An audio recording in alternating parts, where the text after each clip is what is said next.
मग तिथनं परत रिटर्न यायला लागतं मेन रोडला. मग रामपुराला आल्यानंतर अरे म्हटलं इथं तर आपण आता ओळखीच ठिकाणी, कारण उत्तर वाहिनीला आलेलो होतो.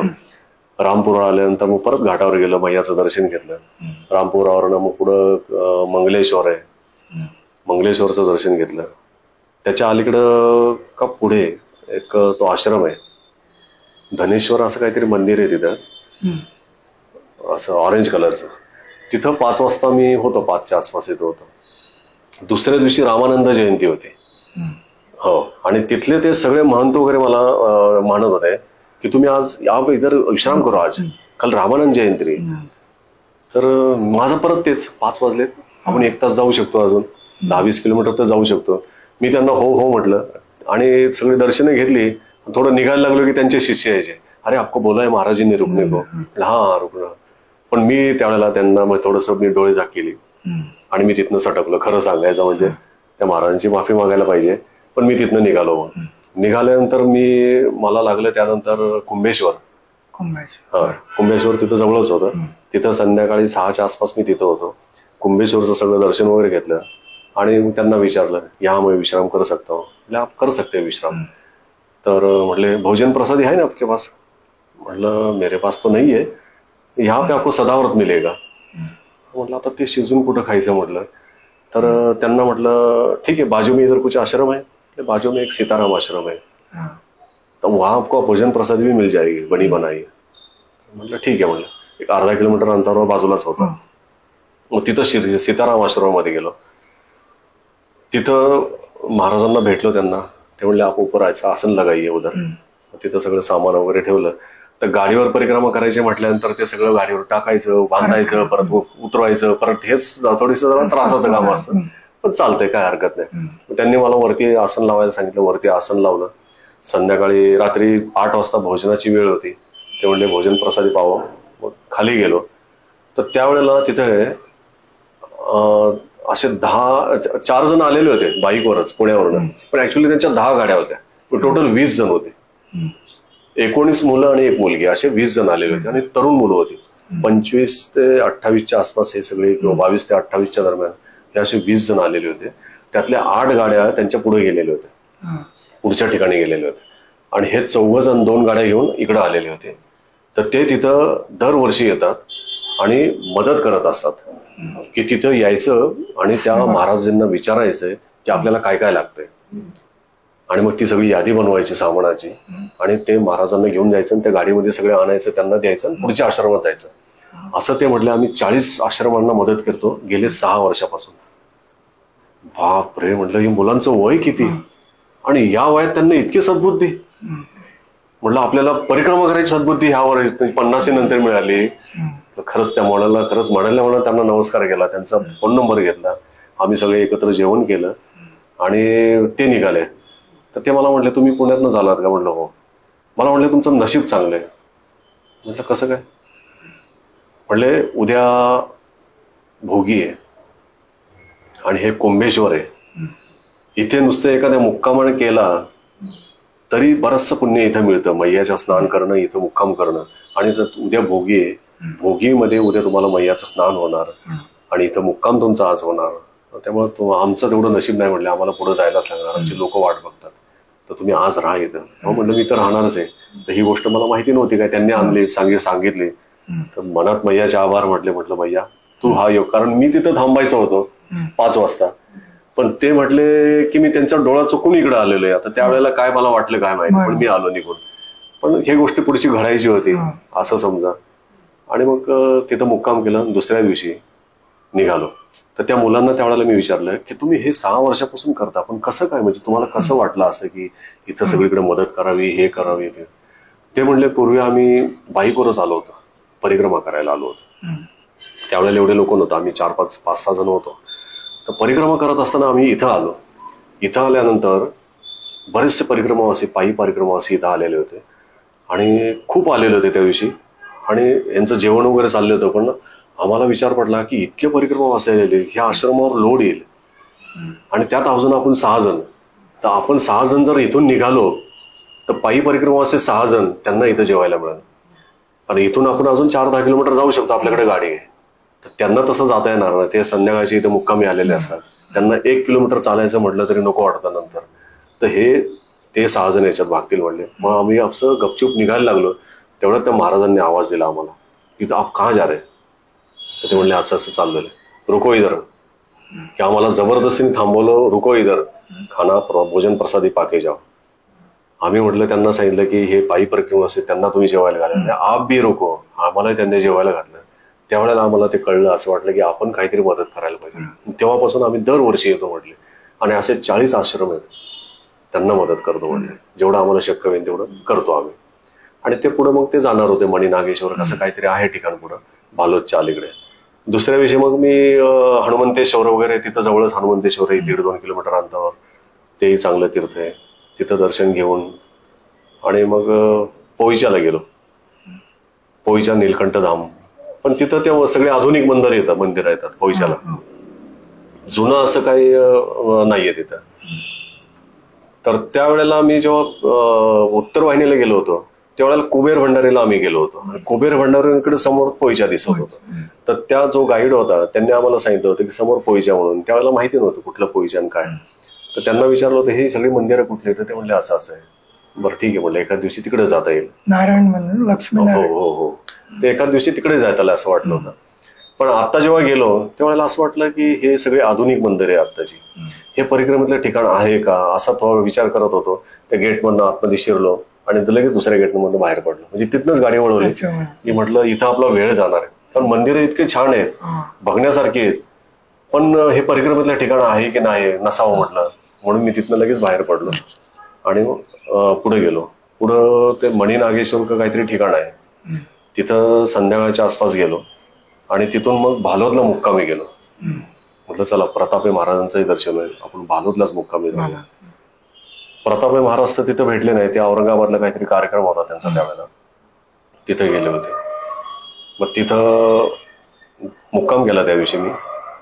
दुसऱ्या दिवशी सकाळी तिथं सगळे लवकर मैयावर स्नान केलं, तिथं छान वाटलं. आणि तिथून मग भोजन प्रसादी तर नाही, बालभोग घेतला, पोहे वगैरे घेतले आणि तिथून पुढच्या दिशेने मग विचारत निघालो.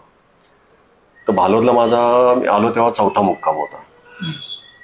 तिथून मी निघालो, मध्ये कुठलं तरी एक मंदिर लागलं, छान मंदिर होतं ते, त्या ठिकाणाचं नाव आता लक्षात नाही माझ्या. पण तिथनं नंतर मग झगडिया वगैरे, तिथं दर्शन घेऊन, मैयाचं दर्शन घेऊन. पण पूर्ण प्रवासात जिथं जिथं मैया असेल ना तिथं खूप आनंद वाटायचा. मैया दिसली की आनंद वाटायचा, मैया नाही दिसली की थोडं चुकल्यासारखं वाटायचं. की आता गाडीने परिक्रमा करायची म्हटल्यानंतर मैयापासून तसं खूप दूर जावं लागतं आपल्याला. पण जेव्हा मैयाच्या जवळ येईल ना तेव्हा खूप आनंद व्हायचा. की मग तिथनं मग त्या झगडियाचे तिथून निघालो तर तिथं एक जोडी आलेली होती असेच. तर ते मला म्हणले आप परिक्रमा कर रहे. हा म्हणले नर्मदेहर झाल्यानंतर मला म्हणले आप पंच महादेव का दर्शन करना है इधर, 5 ठिकाण है इधर. म्हणलं मुझे तो पता नहीं है. म्हणले हम लोग जा रहे हैं, हमारे पीछे आ जाओ. मग त्यांच्या पाठीमागे गेलो. मग तिथं लिंबेश्वर, सर्पेश्वर आणि अजून 2-3 ठिकाणे असं पंचमहादेव त्या कृषीमध्येच आहेत जवळपास. तर ती चांगली ठिकाणं आहेत, तिथं कुणी जात नाही. का जात नाही ते माहिती नाही किंवा त्याची माहिती नसावं लोकांना, पण त्यांच्यामुळे मला माहिती झालं ते. त्या 5 ठिकाणचं दर्शन केल्यानंतर मग तिथनं निघालो. रस्त्यात मदत करणारे आपल्याला सगळे लोक तयारच असतात, वाटच बघत असतात जसं काय आपली. हे तिथं एक छोटस स्टॉल लागलेला होता, मांडव टाकलेला होता की अगदी त्या मुलांनी जबरदस्तीने बोलून महाराजजी रुकिये, नर्मदेहर परिक्रमा में हो ना, आइये. मी गाडीवरच असं अरे आइये, गाडी लावली, गेलो. ओके क्या काय पाव घ्या. मग त्यांनी ते काही नको म्हटलं तरी थोडासा चिवडा दिला. हे खास म्हटले. मैयाचा असा मोठा फोटो लावलेला होता छानपैकी. आणि मग त्यांनी ते प्रसाद वगैरे दिला तो चिवड्याचा. तिथनं पुढे मग गुमानदेव हायवे लागला, हायवेच्या बाजूला गुमानदेव म्हणून एक ठिकाण लागलं. मारुतीचं मंदिर आहे, छान पुरातन मोठं मंदिर आहे. तिथंही आश्रम आहे. पण तिथंही असेच काहीतरी 4-4:30 वाजल्यामुळे मी तिथूनही पुढे निघालो आणि म्हटलं अजून आपण 50 किलोमीटर तरी आरामशीर जाऊ शकतो. मग तसं करत करत मग तो बलबला कुंड, त्यानंतर ते कोटेश्वर तीर्थ, कोटेश्वर महादेव, आणि त्याच्यावर टेकडी हनुमान असं काहीतरी आहे. ती सगळ्या ठिकाणी झाल्यानंतर मी विमलेश्वरला गेलो. मग शेवटी हंसट वगैरे काहीतरी हंसोटवरनं मुक्कामी विमलेश्वरला, म्हणजे 5वा मुक्काम माझा विमलेश्वरला. विमलेश्वरला गेल्यानंतर मग तिथं बिर्ला आहे धर्मशाळा आहे. 50 रुपये देऊन मग तिथं मी मुक्काम केला. थंडी तिथं प्रचंड होती, पण धर्मशाळा खूप चांगली आहे. अगदी चांगल्या हॉटेल सारखी धर्मशाळा आहे. तिथं काही अशी थंडी वाजत नाही. गरम पाण्याची पण सोय आहे, थंड पाणी सगळंच आहे, म्हणजे छान आहे. आणि गेल्या तिथं मला लोकांनी सांगितलं की पहिलं बोटीचं बुकिंग करा. मग ते शोधत त्यांचं घर नंबर दिला होता आणि नाव सांगितलं होतं. तिकडे गेलो शोधत त्यांना संध्याकाळच्या. तिथं पहिलं बोटीचं बुकिंग केलं. मग त्यांनी विचारलं पायी आलात का? म्हटलं नाही, मी गाडीवर आहे. मग गाडीचं पण त्यांना काहीतरी 650 रुपये म्हणले गाडीचे द्यावे लागतील, आणि तुमचे 250 रुपये. पायी परिक्रमाचे 150 रुपये घेतो म्हणले आम्ही, गाडीवर असेल तर 250. ठीक आहे म्हणले, काय हरकत नाही. आणि मग दुसऱ्या दिवशी तिथे मुक्काम केलं. दुसऱ्या दिवशी सकाळी मग त्यांचा माणूस आला उठवायला तिथं. मग त्यांच्याकडे सगळं आपलं नाव पत्ता सगळं दिलेलं असतं, गाडी नंबर दिलेला असतो. तर बरोबर कुठं तुम्ही राहिलेले आहात सगळं दिलेलं असतं. तो तिथं आला सकाळी. त्यांनी आपली गाडी घेतली. मला म्हणलं चलो जल्दी. आणि मग तिकडे ते बोटीच्या तिकडे म्हटलं इथं जावा तुम्ही, उशीर झालेला आहे. तर बोट सकाळी तिथं 8 वाजता होती, पण तिथं 6 वाजता त्यांनी यायला सांगितलं होतं, सुरुवात झाली होती. मी म्हटलं 2 किलोमीटर आता चालत जायचं म्हटलं, पण ती बोट सुटायची तोपर्यंत. ते म्हणले मग ठीक आहे, आपकी गाडी पे हम लोग छोड देते वहां पे. मग आपल्या गाडीवर त्यांनी मला तिथं सोडलं आणि ते गाडी घेऊन गेले. गाडी घेऊन ते साधारणतः त्या साईडने 100 किलोमीटर अंतर फिरून ते तिकडे पलीकडे येत असतात. आणि मग 8 वाजता बोट आली. ते भरतीचं सुरू झालं. 8 वाजता बोट आली. साधारणतः 3.5 तासानंतर 11:30च्या आसपास आम्ही पलीकडे पोहोचलो. पण तो अक्षरशः प्रवास म्हणजे जीव मुठीत धरूनच करायला लागतो. किती काही नाही म्हटलं, आपली श्रद्धा आहे, सगळे नर्मदे हर करतात, पण कुठेतरी मनामध्ये थोडस हे होतच की एवढ्या पाण्यात, कारण बाकी अथांग समुद्र कुठं काही दिसतच नाही. सगळं समुद्र पाणी, आणि त्यात ती बोट अशी पॅक. त्या खिडकीतनं नुसतं असं बघायचं. तर शेवटी आपण तिच्यासाठी चाललेलं आहे, तिला आपली काळजी असते. तर तीच सगळी आपल्याला ती फिरवत असते. आणि प्रत्येक क्षणाला आपल्याला ती जाणीव पण होत असते की मैया आपल्या बरोबर आहे. आणि ती काय संकल्प घेतलेला असतो आपण, तिचं जल आपल्या बरोबर असतं, उजव्या साईडला आपण तिला ठेवून ते चाललेलं पण असतं. मनात कुठेतरी एक सुखद हे असतं जाणीव की मैया आपल्या बरोबर आहे, काही प्रॉब्लेम नाही. आणि तशा ह्याच्यात तो आपण सगळा प्रवास करत असतो, मग तो बोटीचा असो किंवा गाडीचा असो किंवा पायी असो. मग 11:30च्या आसपास तिथे मी पलीकडे गेलो, मिठी तलाईला गेलो. मग तिथं पोहे वगैरे बालभोग होताच. मग सगळे परिक्रमावासी त्यांचा जो ठिकाण आहे मिठी तलाईला, आश्रमाच्या तिकडे निघाले. आणि माझ्या डोक्यात होतं की इकडे जायचं, अण्णा महाराज भावस्करांचे समुद्र पंचकोशी परिक्रमा. मग तिथं विचारलं मी, तर ते म्हटलं यहाँ से जाना पडेगा, ऑपोजिट साईड आहे. तर चला आलोय गाडीवर, तर ते पण करायचं म्हटलं. पण ती पण सगळी ठिकाणे केली मी. ती जंगलातली 5 ठिकाणे केली तशी मी. मग त्यावेळेला मला 5 ठिकाणं माहिती होती. अण्णा महाराजांकडनं तेवढंच ऐकायला मिळालं, पण ऍक्च्युली ती 9 ठिकाणं आहेत. पण नंतर जेव्हा मी गेलो 1 वर्षानंतर ती पायी सगळी केली. पण त्यावेळेला मी ठरवलं होतं, आता आपण गाडीवर आलो ना, पुढच्या वेळेला फक्त समुद्र पंचकोशी परिक्रमा करण्यासाठी पायीच इकडे करायचे. 25-30 किलोमीटरचं अंतर हे पायी करायचं. मग ते दुसऱ्या वर्षी आता ह्या वेळेला केलं मी जानेवारी. मग तुम्ही तर मौनी बाबांच्या इथून तो समुद्राच्या साईडने गेलात की त्या रोडने गेलात? नाही, मिठी तलायला आपण उजव्या साईडला वळतो. हो, नाही, मिठी तलायला उजव्या साईडला वळतो. डाव्या साईडला इकडं डाव्या साईडला पहिला मौनी बाबा लागतो, हरिकाधाम, नंतर मौनी बाबा, आणि नंतर परशुरामला जे गेलात ते तुम्ही समुद्र किनाऱ्याने गेलात का रोडने गेलात? नाही, परशुरामला गेलो तुम्ही रोडनेच गेलो, समुद्र किनाऱ्याने नाही. अच्छा, ते मौनी बाबाच्या इथून समुद्र किनाऱ्याने रोड आहे, म्हणजे अण्णा भावस्कर जे गेले ना ते त्या रोड, सगळं समुद्र किनाऱ्याने गेले, त्या समुद्र किनाऱ्याने जायचं. मग तिथून लखा बाबाकडे जातो, म्हणजे परशुरामाच्या इथून लखा बाबाकडे. परशुराम ते लखा बाबा तुम्हाला रस्त्याने जायला लागतं, कारण आता काय झालं, आता ते सगळे बंदर वगैरे बांधलेली आहेत ना, पोर्ट आहेत, त्यामुळे आपल्या उंचीपेक्षाही किनारा खाली गेलेला, म्हणजे पाणी वर जातं. जर तिथे पाणी जास्त नसेल तर त्या साईडने जाता येतं. आणि मध्ये तुम्हाला एका कंपनीतनच जायला लागतं, कंपनीच्या गेटमधून ते वॉचमन, बरोबर, हो, त्या कारण ते रस्ताच नाहीये, नाहीये. त्यांनी तो सबंध व्यापलेला आहे आणि ते पाण्यामध्येच गेलेला आहे, त्यामुळे तो रस्ता आता बंद झाला. मग त्याच्यानंतर तुम्ही भूतनाथकडे गेलो. मग हे तुम्ही सगळं गाडीनेच केलं? हो, गाडीनेच केलं. मग ते कंपनीच्या गेट मधनं वगैरे गेलो. भूतनाथला जाताना थोडं जंगल लागलं होतं. गाडी होती तर मग कंपनीच्या गेटने जायची जरूर नव्हती ना? नाही, मी तिथं मला वाटतं या वेळेला जेव्हा गेलो ना तेव्हा ते कंपनीच्या गेट मधनं गेलो आणि त्यावेळेला गेलो होतो गाडी असताना. तसं मी रस्त्याने ते MIDCतच गेलेलो आहे. MIDC रस्त्याने गेलो. तो रिलायन्सचे वगैरे काय लागले, अदानी वगैरे ते. आणि तिथनं मग मी एकाला विचारल्यानंतर ते म्हणले आता तुमचं हे झालं, तुम्हाला भूतनाथला जायला लागेल. मग ते एका भूतनाथला जाण्यासाठी एका मोठ्या कंपनीच्या गेटमध्ये जावं लागलं. त्या कंपनीच्या गेटमधून बरेचसे असे मोठे आपल्या टाटा मोटर्स सारख्या मोठ्या कंपन्या. मग तिथं बरंचसं आतमध्ये गेल्यानंतर आणखी एक गेट लागलं. तिथं त्यांनी चौकशी केली. म्हणलं मी परिक्रमा करणार म्हणजे भूतनाथ जाणं आहे, तर आपल्याला ते अडवत नाही. मग आपल्याला सांगतात ते कसं यायचं, एंट्री करतात. हो, आपल्याला पुढे पाठवतात. मग त्या कंपनीच्या त्या गेट मधून गेल्यानंतर मग ते जंगल लागलं थोडंसं. एक साधारणतः 2-3 किलोमीटरचं जंगल लागलं असं. पण सकाळच्या वेळेला मी साधारणतः तिथं असेल तरी 12-1 वाजले असेल. सकाळी नाही, पण 12-1 वाजलेले होते. पण तरीही तिथं कोणी नव्हतं, निर्मनुष्यच होतं. दोन्ही साईडने अशी खूप आवळीची झाडं होती आणि वरून असं प्रकाश पण खाली येत होता. आणि मी एकटाच चाललेलो आणि थोडीशी मला जर मनामध्ये भीती वाटत होती. भीती म्हणजे असं वाटत कपकन मध्ये काहीतरी आलं तर हा रस्ता पण तसा नाही की आपल्याला गाडी पळवता येईल. तो आपल्याकडे गावाकडे बैलगाडीचा रस्ता असतो त्या टाईपचा तो रस्ता, पाऊल वाट.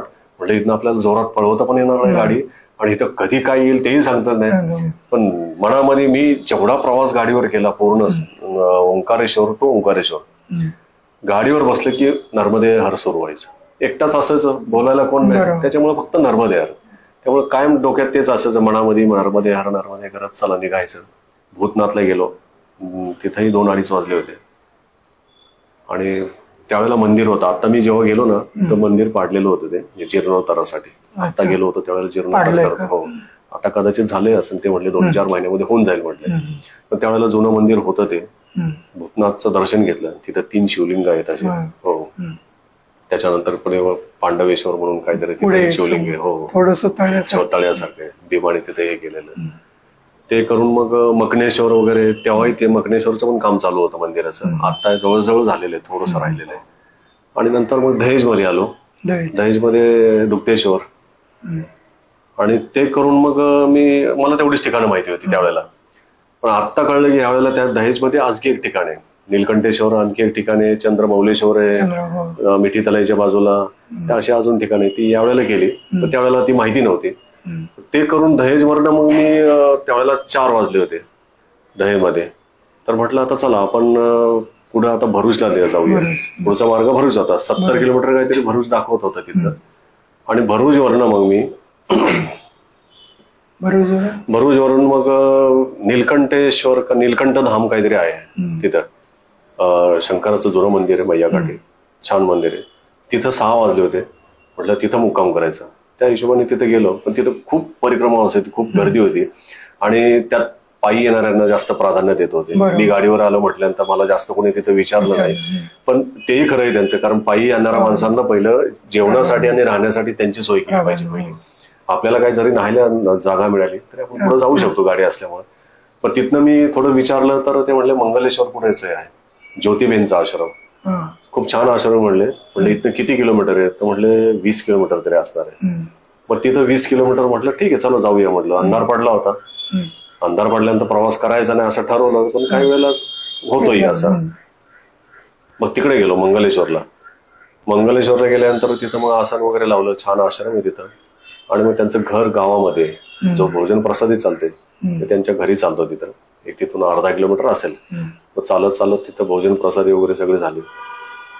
दुसऱ्या दिवशी मग तिथं माझं काय सगळं लेट उठणं असायचं. आणि मग तिथं छान व्यवस्था होती कपडे धुण्याची वगैरे, सगळे नळ वगैरे छान होते. दुसऱ्या दिवशी तिथं कपडे वगैरे धुतले आणि मग सुकून मग 12 वाजता तिथनं 11:30-12 वाजता तिथनं मी निघालो. मग तिकडनं मग नारेश्वर, अणुसया माता हे सगळं केलं. टिळकवाडा, टिळकवाड्याला तर नंतर आलो. पहिलं नारेश्वर, अणुसया माता केलं. आणि नंतर मग कुबेर भंडारी, चांदोदला वगैरे तिकडे आलो. तिथं एक हे कुबेर भंडारीच्या अलीकडं पिंगळेश्वर आणि पिपळेश्वर असं काहीतरी मंदिर आहे. तिथेही संगम आहे, 3 नद्यांचा संगम आहे.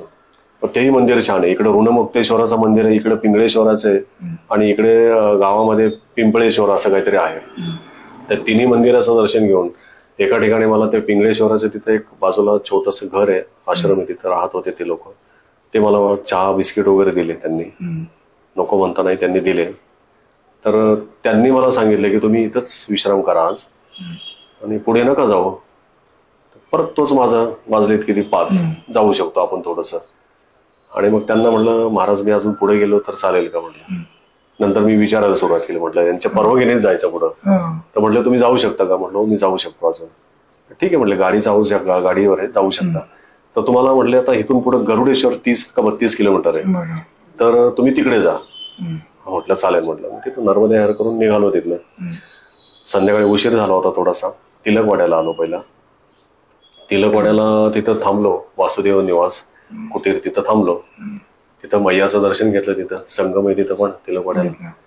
आणि नंतर विचार केला आपण गरुडेश्वरला जाऊया म्हटलं मुक्कामी. मग गरुडेश्वरला गेलो. रात्री काहीतरी 8 वाजले होते गरुडेश्वरला. गरुडेश्वरला मुक्कामी गेलो आणि तिथून मग सकाळी निघून गाडीचं सर्व्हिसिंग केलं. परत गाडीचं सर्व्हिसिंग केलं आणि मग पुढच्या दिशेने निघालो. तर पुढचा मार्ग होता कवाट वगैरे त्या साईडला जायचा मार्ग होता. छोटी नानी असं काहीतरी होतं आणि कवाटला जायचं होतं. कवाटवरनं हप्पेश्वर, गडीपाणी तो रस्ता होता. हप्पेश्वरला जाऊन परत मागे यायला लागलं. हप्पेश्वरला जाणारे लोक तसे कमी आहेत, कारण हप्पेश्वरला साधारण 20 किलोमीटर आतमध्ये जावं लागतं आणि रस्ता पण चांगला नाही तिथं. खराब रस्ता आहे, डोंगरातला रस्ता आहे, पाऊल वाटा आहे, घसरडा रस्ता आहे. आणि बरेचसे परिक्रमा असे पायी चालणारे ते विचार करतात की आपण 20 किलोमीटर एवढे आतमध्ये जायचं, हप्पेश्वरसाठी जायचं आणि तिथून दुसरीकडे काय नाही, परत रिटर्नच यावं लागतं. कारण सगळं मैयाचं तिथं बॅकवॉटर आलेलं आहे. आणि हप्पेश्वरचं ठिकाणच असं आहे की त्या ठिकाणी मैयाच्या किनारी उभं राहिलं तर सगळं बॅकवॉटर आलेलं आहे. डाव्या साईडला मध्य प्रदेश, जिथं आपण उभं राहिलोय तिथं गुजरात, आणि उजव्या साईडला महाराष्ट्र. असा त्रिभुज येतो. आणि तिथं हप्पेश्वर मंदिर. तर हप्पेश्वर मंदिर की मी जाईपर्यंत मला असं वाटतच नव्हतं इकडे मंदिर आहे की नाही आहे. कारण रस्ता सगळा डोंगरातला, कच्चा रस्ता, आपण मैलाचे दगड असतात तेही कुठं दाखवत नाही एवढं. इकडं आहे का नाही की आपण रस्ता चुकलोय, आपल्याला चुकीचं सांगितलंय का आणखी काय. पण असंच जात होता. परिक्रमा असे कोणी दिसत नाही, तिकडे जात नाहीत. म्हणून आपण नक्कीच रस्ता चुकलेलो आहे. पण असं करत करत चला अजून 2 किलोमीटर जाऊ, असेल पुढं. असं करत करत एका ठिकाणी दिसलं हप्पेश्वर. अरे म्हटलं आहे, हप्पेश्वर पुढं आहे म्हटलं. 3 किलोमीटर दाखवलं. जाताना ते अंतर इतकं जास्त वाटतं, येताना काहीच वाटत नाही, पण जाताना कारण आपण पहिल्यांदाच चाललेलं असतं. पण इतक्या आतमध्ये, इतक्या डोंगरामध्ये इतकं छान मंदिर असं स्वप्नातही वाटलं नव्हतं. फार सुंदर मंदिर आहे हप्पेश्वरचं, खूप छान आहे. तिथेही मला 2-2.5 वाजलेच होतं. हप्पेश्वरला राहायची सोय असते का? आहे, जेवण पण आहे, भोजन प्रसादी, हप्पेश्वरला राहायची सोय सगळी होती. आणि असं वाटत होतं इथं राहावं, कारण खूप छान आहे, रमणीय ठिकाण, चांगलं जुनं मंदिर आहे. पण जुनं हप्पेश्वर तसं पाण्यातच गेलेलं मैयामध्ये, डोप क्षेत्रामध्ये. हे नवीन हप्पेश्वर मंदिर आहे. आणि मग तिथून मी वाटत होतं राहावं, पण म्हटलं नकोय, वेळ घालवायला नकोय आपल्याला. कारण पुढे परत जॉबसाठी कंपनीत यायचं होतं, ते ठरलेलं होतं प्लॅनिंग. म्हटलं नाहीये, 1-2 तासाचा अवधी असतं, 4 वाजले असते तर आपण राहिलो असतं. म्हटलं 2:30 वाजलेत, म्हटलं नको राहायला. मग तिथं त्या पाण्याच्या तिथं मैयाच्या तिथं आल्यानंतर मग त्यांनी एकाने माहिती सांगितली. म्हटलं इथून आतमध्ये गेले की जुनं हप्पेश्वर मंदिर आहे, ते आता पाण्यामध्ये गेलेलं आहे, पण आपण तिथं जाऊ शकतो. हो जाऊ शकतो, बोटीने जातो. म्हटलं मला 500 रुपये द्या, मी तुम्हाला बोटीने तिथं घेऊन जातो. म्हटलं 500 द्यायला हरकत नाही, पण आपल्याला मैया क्रॉस नाही करायची, ओलांडायची नाही. तर ते लगेच लक्षात आलं. अरे म्हटलं नको जायला, असं वाटलं होतं जावं, पण म्हटलं नाही, अरे आपण ह्याच्यातनं जाणार म्हणजे मैया क्रॉस होऊ शकते. अर्थात ते बॅक वॉटर आहे, गेलं तरी हरकत नाही, पण तरी पण नको म्हटलं, आपल्याला ती रिस्क घ्यायचीच नाहीये. तो म्हटलं मैया की धारा उदरसे, मैया उदरसे माहितीये. म्हटलं नाही, तरी पण नाही जायचं. म्हटलं आपण परिक्रमा, पण तिथे जाऊन म्हणजे तो फक्त त्या स्पॉटवर नेणार, बाकी दिसत काहीच नाही तिथं आतमध्ये, काहीच माहिती नाही काय म्हणजे पाणी किती कमी होतं.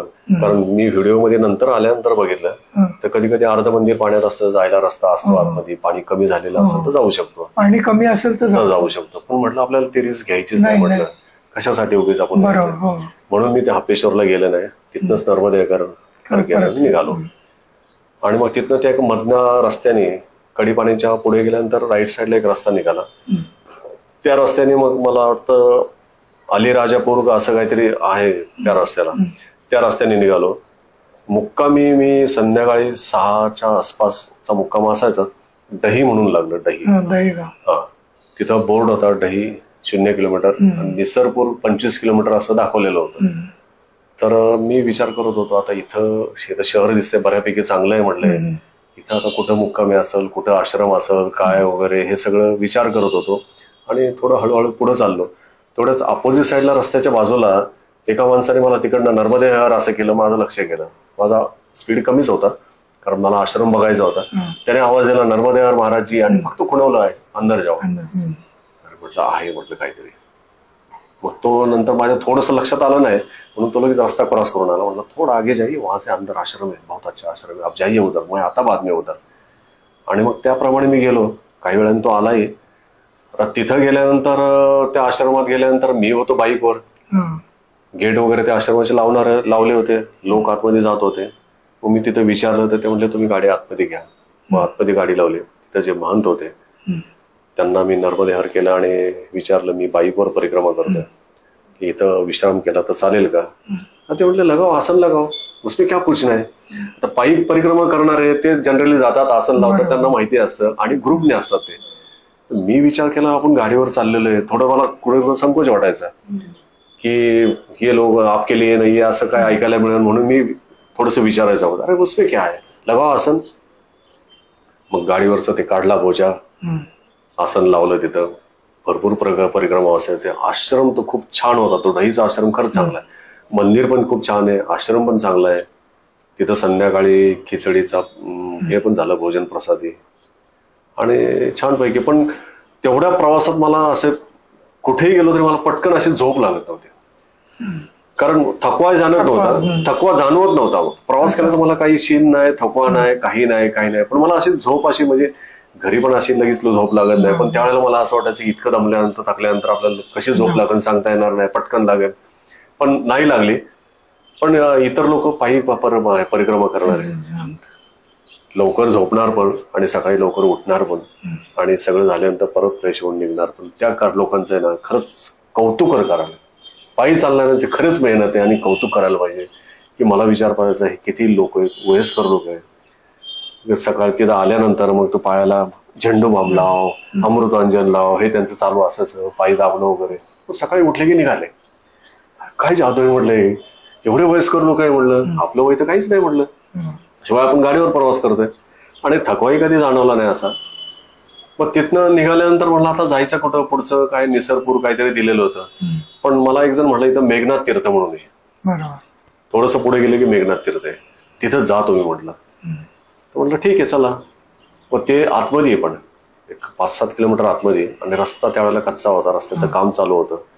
त्यामुळे जायचा तिकडे त्या रस्ता बघून जरा कंटाळा आला होता. म्हटलं उगीच आपण आलो इतक्या आतमध्ये, कारण एवढंच आपण पुढे गेलो असतं 5-6 किलोमीटर म्हणजे 6-2-12 किलोमीटर झालं, तेवढं आपण पुढचं ठिकाण झालं असतं. पण तिथं गेलो, पण गेल्यानंतर तिथं बरं वाटलं. अरे म्हटलं बरं झालं आलो, कारण तीर्थ इतकं छान आहे. मेघनाथ, तिथं मेघनाथांनी रावणाच्या मुलांनी तिथं तपश्चर्या केलेली आहे.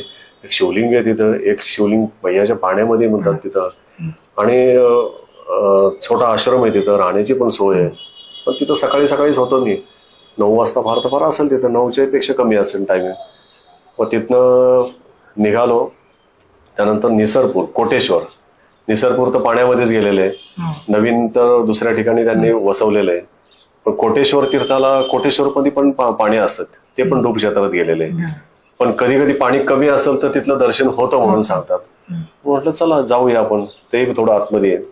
जाताना छान केळीच्या बागा वगैरे सगळा रमणीय परिसर आहे. पण नशिबाने कोटेश्वर तीर्थ म्हणजे खाली पाणी बरंचसं खाली होतं मैयाचं, आणि त्या तीर्थाचंही दर्शन झालं कोटेश्वरचं. ते दर्शन घेऊन मग आता आमचा बाईकचा रोड आणि चालणाऱ्यांना जरा वेगळी ठिकाणं लागतात आणि त्यांना खूप तीर्थक्षेत्र लागतात चालणाऱ्यांना, आणि त्यांना रिस्पेक्ट पण फार आहे आणि तो मिळायलाही पाहिजे. मैयाच्या कृपेने तो मिळतोय लोकांना. आणि मग आम्ही इकडे खेडा मारुती म्हणून एक ठिकाण आहे, खेडा मारुती, तिथं गेलो. तिथं चहा भोजन प्रसादी वगैरे करून मग मला त्यांनी पुढचा मार्ग सांगितला. तर जिथं जाईन तिथं मी पुढचा मार्ग विचारायचो. मग तिथून पुढे मी खेडा मारुतीवरून याला गेलो. मला पुढची बरीच ठिकाणं होती ती करत करत करत मी मुक्कामी ह्याला गेलो मांडवगडला त्यावेळेला मुक्काम होता. तर त्या दिवशी माझा मुक्काम मांडवला होता. मांडवगड पुण्यातले एक सुहास साठे म्हणून एक, तर त्यांची माझी ओळख आहे. तर ते 5 डिसेंबरला त्यांनी परिक्रमा उचललेली होती. 5 डिसेंबरला निघाले होते इथनं आणि 7 डिसेंबरला दत्त जयंती त्या दिवशी त्यांनी परिक्रमा उचललेली होती. तर त्यांना मी सांगितलं होतं की मला पण परिक्रमाला यायचं, पण मी गाडीवर करणार आहे, पण अजून निश्चित नाही म्हटलं माझं, घरातनं किती परवानगी मिळते वगैरे ते सगळं बघून मी येईल म्हटलं. तर ते म्हटले ठीक आहे म्हटले, जर तुम्ही आला तर मध्ये कुठेतरी आपली गाठभेट होईलच. त्याप्रमाणे मी मांडवला त्यावेळेला मुक्काम होतो. पण निसरपूरला मी आल्यानंतर मी त्यांना फोन केला होता की काका तुम्ही कुठे आहात, कुठं मुक्काम आहे, थोडासा जरा अंदाज घेतला होता. ते म्हटले आता आमचा मुक्काम मांडवलाच होईल. म्हटलं ठीक आहे, मांडव आता जवळजवळ आलेलं आहे म्हटले.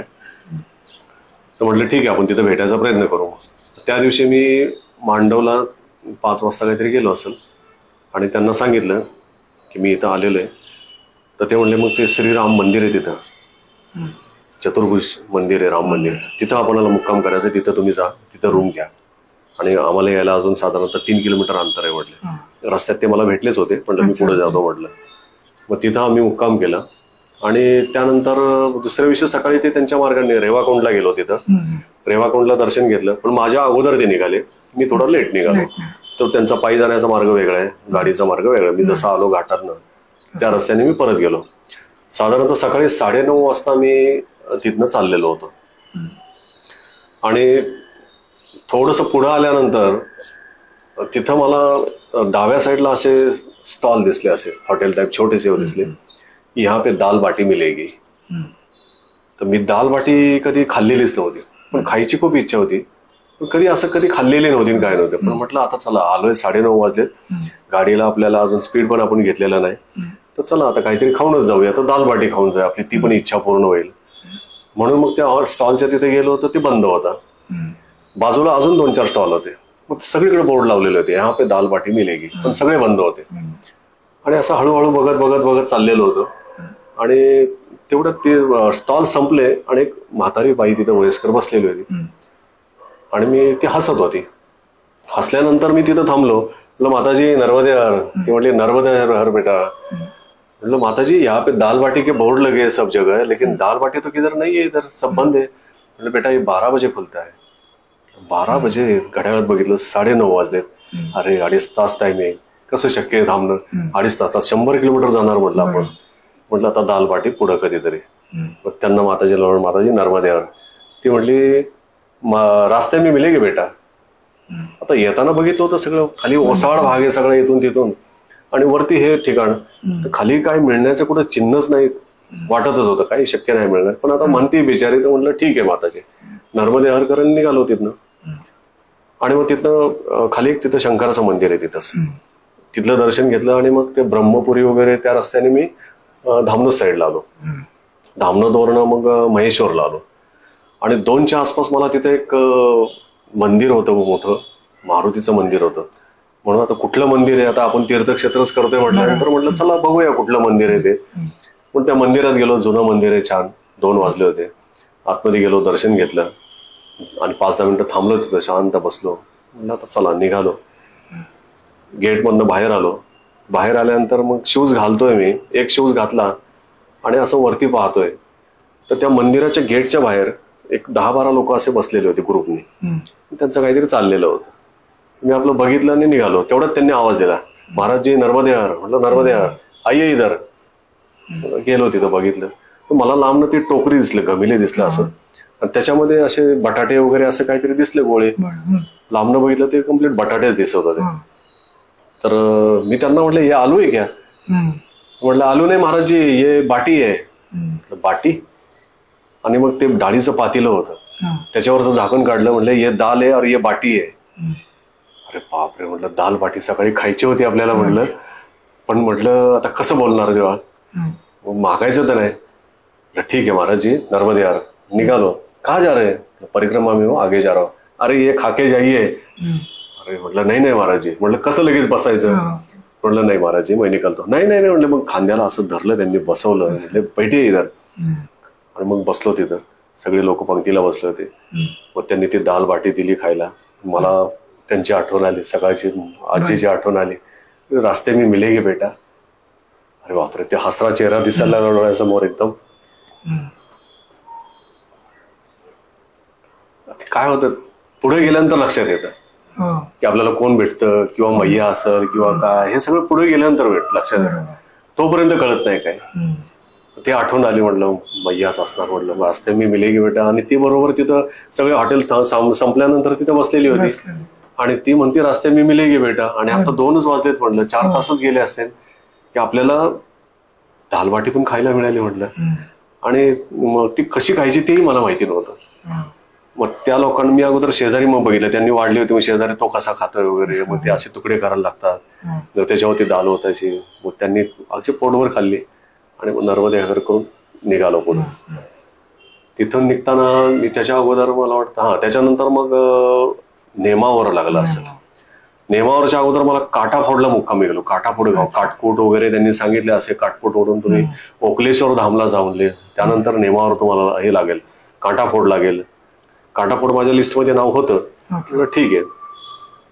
आणि मग तिथं जाताना जंगलही लागलं. संध्याकाळी 4-4:30 वाजले होते. जंगली जनावरांचे सावधान वगैरे सगळं लागत होतं, बोर्ड लागत होते.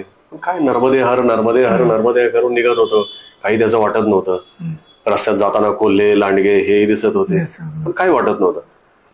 आणि असं करता करता मध्ये मग पेट्रोल म्हणलं आता भरावं. पेट्रोलचा एक अंदाज बघितला जायचा की एक साधारणतः 100 किलोमीटर अंतर जाईल एवढी राहिलं पेट्रोल की आपली टाकी फुल करायची पेट्रोल पंप बघून. तसं एका ठिकाणी मग फुल केलं पेट्रोल आणि समोरच लगेच आश्रम होता. छान आश्रम होता. म्हटलं चला आता तिथे 6 वाजत आलेले आहेत, 5:45 झाले होते. म्हटलं इथंच मुक्काम करूया म्हटलं. मग गेलो तिथं, आतमध्ये गेलो. छान सगळे राहण्याची व्यवस्था होती, सगळे होते. त्यांनी चहा वगैरे दिला मला. चहा घेतला आणि तेच मला म्हणले 10 मिनट के अंतर पर आपका ओकलेश्वर धाम मिलेगा, वहां आपकी रहने की व्यवस्था हो जाएगी. मनात विचार केला, इथं एवढा चांगला आश्रम आहे आणि हे आपल्याला तिकडे का पाठवतात. म्हणजे त्यांनी म्हणायला पाहिजे रुक जावे इधर. म्हटलं आता ते म्हणतात तर आपण तरी कशाला म्हणायचं. तर ठीक आहे, नर्मदे हर केलं. सगळे महाराज बसलेले होते, संत साधू. निघालो. 10 मिनिटाच्या अंतराने ओकलेश्वर धाम लागलं. ते पण पुरातन ठिकाण आहे. पांडवांचं मंदिर आहे, ते पांडवांनी स्थापन केलेलं. मारुतीचं मंदिर खूप छान आहे. बाजूला राहण्यासाठी रूम होत्या. पण एका ठिकाणी तिथं मला राहायला सांगितलं, पण तुम्ही इथं विश्राम करू शकता, आसन लावा तुम्ही इथं. पण मी बघितलं असं गर्दी खूप होती आतमध्ये. छोटा रूम होता पण खूप गर्दी होती. आणि एका ठिकाणी थोडासा म्हणजे आदल्या दिवशी जरा हे झालेलं होतं, म्हणजे परिक्रमावासींची गर्दी खूप होती आणि सकाळी मग त्यांना जायची घाई असती आणि मग ते टॉयलेट बाथरूमचं थोडंसं जरा तिथं जरा थोडंसं हे झालेलं होतं. तर मी ती गर्दी बघून विचार केला, म्हटलं नको, इथं नको थांबायला. म्हटलं आज पण इथं अशीच गर्दी. त्याच्यापेक्षा दुसरं एक ठिकाण होतं, 15 मिनिटाच्या अंतरावर होतं, 15 किलोमीटर होतं. तर म्हटलं तिकडे जाऊया आपण. मग तिथं बाहेर आलो आणि तिथं एकाला विचारलं हे ठिकाण. तो म्हणला 15 किलोमीटर या असं. म्हटलं ठीक आहे. रस्ता अच्छा आहे. 6 वाजून गेले, 6:15 झाले होते. रस्ता अच्छा आहे. हा रस्ता तो अच्छा आहे. तर म्हटलं ठीक आहे, अर्ध्या तासाच्या आत पोहोचू आपण. 6:30 5:45 पर्यंत पोहोचू. आणि निघालो तिथनं. अंधार पडला, 6:45 वाजले. त्या ठिकाणी गेलो तर तिथं एकाला बाहेरच गाडीवरून उतरलो नाही, असंच विचारलं यहाँ पे कुछ आश्रम है या मंदिर है. म्हटलं महाराज जी यहाँ तर कुछ नाही आहे. शेवटी मी हॉटेलवर आलो. शेवटी म्हटलं आता हॉटेलवर मध्ये राहायला लागते का काय माहिती. म्हणलं इथं हॉटेल. म्हणलं हो आगे मिलेगा आपको. बापरे, म्हणलं आता काय करायचं. आपण तिकडनं उगाच सोडलं. म्हणलं आपण टाळायला नव्हतं पाहिजे ते. म्हटलं ते एकतर जशी ठेवीन तसं राहायला पाहिजे आपण, पण आपण तिथं ती चूक केली. म्हटलं आपल्याकडनं चूक झाली.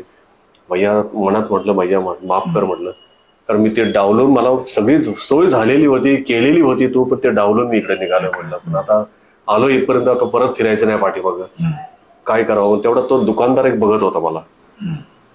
त्यांनी कोणाला मला मग गाडी लावली, आतमध्ये गेलो. ते म्हणले क्या सेवा करू आपकी. यहाँ पे कुछ आश्रम वगैरह है रहने के लिए. मतलब आश्रम तो नहीं है महाराज जी.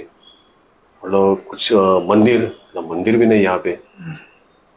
मतलब आता मी विचार करत बसलो काय करावं. तो म्हणला आप एक काम कर सकते हैं. हाँ आश्रम आपको मिलेगा. एक नगर सेवक है, लेकिन यहाँ से 45 किलोमीटर. अरे बापरे, म्हटलं 45 किलोमीटर ना, वहां पे एक नगर सेवक है, कन्हैया लाल ऐसा काहीतरी नाव है, तो वहाँ आपकी उधर व्यवस्था हो सकती है, वो करेंगे व्यवस्था, अच्छी खासी व्यवस्था करते. अरे पण म्हटलं 45 किलोमीटर, 6:45 वाजले, एकतर अंधार लवकर पडतोय, रस्ता अनोळखी, आणि कसं रात्रीचं जायचं. पण तो म्हटला दुसरं तर काही नाहीये पर्याय. थोडा क्षणभर विचार केला, नर्मदे हार केलं, म्हटलं रस्ता तर अच्छा आहे, म्हटलं हा नर्मदे कर, मैयाचं नाव घेतलं, निघालो. म्हटलं चालू की आता किती वेळ लागेल तर लागूया. असं करत निघालो. 15 किलोमीटर गेलो असन, जवळजवळ 8 वाजले. दोन्ही साईडला पाठीमाग आरशात बघतोय की कुणी येते का, सगळा काळोख पाठीमाग, कुठेही कुठं गाडी चाललेली नाही, आणि किर्र आवाज यायचे असे. थोडीशी मनात भीती पण वाटत होती.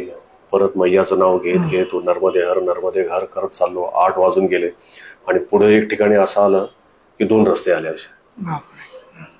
अरे बापरे, म्हटलं रस्त्यात गाडीच्या लाईट मध्ये चमकले 2 रस्ते. अरे आता कुठं जायचं म्हटलं, इकडं की इकडं, बोर्ड पण नाही, काहीच नाही. आणि तिथं थांबायला पण भीती वाटायला लागली, कारण सगळं जंगल, अंधार, किर्र आवाज होते, झाडी. मी गाडी बंद नाही केली, तसेच थांबवली तिथं, पाय टेकवला, कुठं जावं म्हटलं, काय करावं, पण काही सुचेना काय कुठं. मग आरशात असं मी गाडीवरून उतरलो पण नाही, आरशात पाठीमाग बघायचं कोणी येतंय का.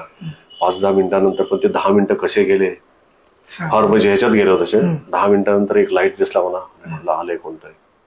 त्यांना विचारलं, म्हटलं मैं परिक्रमा हुए, मुझे कांटा फोड जाना है, रस्ता ये वाला, ये रस्ते से जाइए.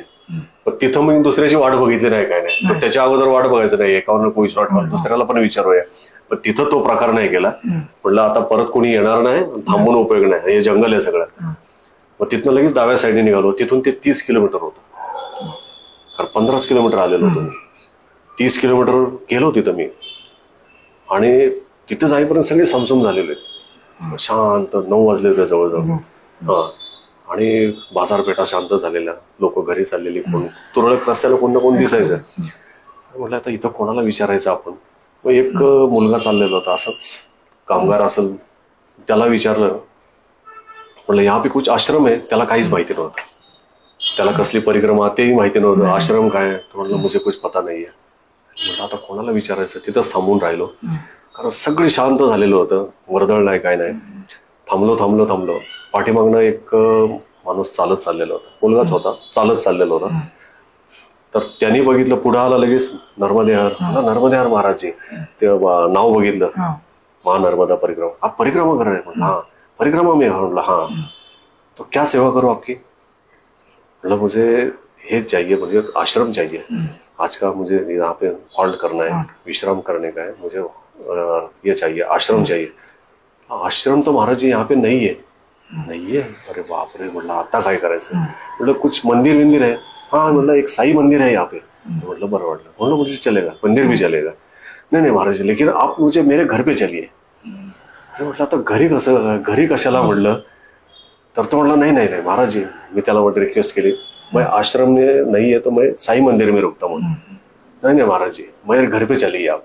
लगेच घरी फोन पण केला त्याने, ऐसे ऐसे परिक्रमा असे, उनको मैं घर पे लेके आ रहा हूँ. तिकडे त्यांनी सांगितलं असं काय, चला म्हटलं. 1 किलोमीटरवर त्याचं घर होतं. गेलो, तोपर्यंत घरातले सगळे अगदी आरती विरती आणून, ताट बीट आणून बाहेर. अरे बापरे, एवढं स्वागत. मग त्यांनी आतमध्ये घेतलं, परत हे केलं. घरातली लहान मुलं, इतकी लहान मुलं, पण इतके संस्कार. आल्यानंतर नर्मदे हर महाराजजी पटापट सगळे पाया पडायला लागले. घरातले वयस्कर व्यक्ती पण, मला कसं तरी वाटायला लागले की एवढे वयस्कर व्यक्ती आपल्या पाया पडतात. पण मी समजा चला मैयाच्या पाया पडतात ते. आपण नर्मदे हर केलं, बसून राहिले. कुठून आलात काय, सगळे चौकशी केली. जेवणाचं विचारलं, तर म्हटलं मला जेवण नकोय म्हटलं, कारण मला आता कधी झोपण असं झालेलं होतं. तर म्हटलं जेवण नकोय. ते म्हटले नाही महाराज जी ऐसा नाही चले, आप हमारे घर पे आए हैं. तर त्यांनी म्हटलं आपकी सेपरेट व्यवस्था सब हो जाएगी रहने की. तर मग शेवटी मला म्हटलं तुम्ही दूध तरी घ्या आमच्याकडनं. 1 ग्लासभर त्यांनी दूध आणलं गरम, ते घेतलं. त्यांना मी म्हटलं मी घरी नाही राहत म्हटलं, मला दुसरीकडे कुठेही व्यवस्था करा बाजूला. मग त्यांच्या बाजूला तिथे गोडाऊन होतं, त्या गोडाऊन मध्ये त्यांनी व्यवस्था केली, आणि तिथं मी राहिलो. काटाफोड म्हणून गाव होतं ते. तिथं थंडी प्रचंड होती तिथेही, आणि 60 किलोमीटर तिथून नेमावर होतं. दुसऱ्या दिवशी सकाळी उठल्यानंतर मी थोडं विचार केला आंघोळ करावी की नाही, कारण टाक्यांचं पाणी होतं. आंघोळ करावी की नाही इथं, नाही करावी म्हटलं नको, रस्त्यात बघूया कुठंतरी म्हटलं, ते मागच्यासारखं एखाद्या ठिकाण दिसतच म्हटलं. आणि तसा विचार करून मग मी पुढे निघालो. 8 वाजता तिथनं निघालो आणि साधारणतः 2 तास अंतर चाललो असेल. नेमावर 4-5 किलोमीटर राहिलं असेल. तर नेमावरच्या त्या रस्त्याला रस्त्याच्या दोन्ही बाजूने असं खूप गर्दीच, म्हणजे लहान मुलं, बायका, मुलं, ते सगळे गावाकडचे लोक असे हे चाललेले होते, बॅगा वगैरे छोटे छोटे घेऊन, पिशव्या वगैरे घेऊन दोन्ही बाजूने. मी विचारलं चाललोय म्हटलं, हे लोक कुठं चालले असतील सकाळी सकाळी एवढ्या थंडी गारठ्याची म्हटलं. नंतर विचार केला हे ऊस तोडणी कामगार असतील, ऊस तोडायला चालले असतील म्हटलं, त्याशिवाय जाणार नाही. आणि एवढी लोक चाललेली आहेत म्हटल्यानंतर तिकडे चालले असेल. पण न राहून मग एका ठिकाणी गाडी थांबवली आणि एका माणसाला विचारलं, म्हटलं नर्मदे नर्मदे. तर ते म्हटलं आप लोग कहाँ जा रहे हैं इतने लोग? म्हटलं हम लोग नेमा जा रहे हैं. म्हटलं नेमा मतलब? नेमावर जा रहे हैं. अच्छा म्हटलं नेमावर जा रहे हैं, कितना किलोमीटर है यहाँ से? म्हटलं 4-5 किलोमीटर है यहाँ से. बोले सब लोग नेमावर जा रहे हैं? हाँ सेम. बोले क्यों, रोज जाते? बोले नहीं, आज मौनी अमावस्या है, आज शनिवार है, मौनी अमावस्या है. मौनी अमावस्या जब आती है तो सब लोग हम स्नान कर लेके वहां बड़ा पर्व लगता है वहां पे. म्हटलं बरं झालं आपण सकाळी आंघोळ नाही केलेली, चला म्हटलं आपलं इथं होते स्नान म्हटलं. आणि हे मी अनभिज्ञ होतो, मला काही माहिती नव्हतं. त्यांनी सांगितलं की मौनी अमावस्याला इथं स्नान करायचं असतं नेमावरला. नेमावर हे मैयाचं नाभिस्थान आहे आणि तिथं या तुम्ही स्नान करा. आम्ही इतक्या लांब नदीने जात असतो तिथं आणि आजूबाजूच्या बऱ्याच गावातले लोक तिथं आलेले असतात. मी मनातल्या मनात मैयाचे आभार म्हणले, म्हटलं नर्मदे मैया, म्हटलं आता जिथं स्नान होतंय माझं.